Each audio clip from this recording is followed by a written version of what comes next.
सोनं चांदी महागली। सोनं चांदीवरील आयात शुल्क 6% आता 15%वर गेलेलं आहे। एक तोळं सोनं 9,000 रुपयांनी महागले।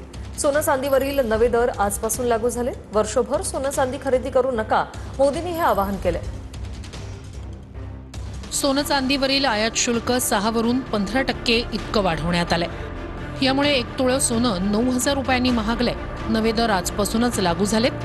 पंतप्रधान मोदी यांनी वर्षभर सोनं चांदी खरेदी करू नका असं आवाहन केल्यानंतर लगेचच नवी दरवाढ लागू झाली।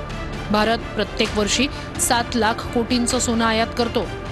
हे सोनं डॉलरमध्ये खरेदी केलं जातं। देशात दरवर्षी साधारणपणे 600 ते 800 टनापर्यंत सोन्याची मागणी असते।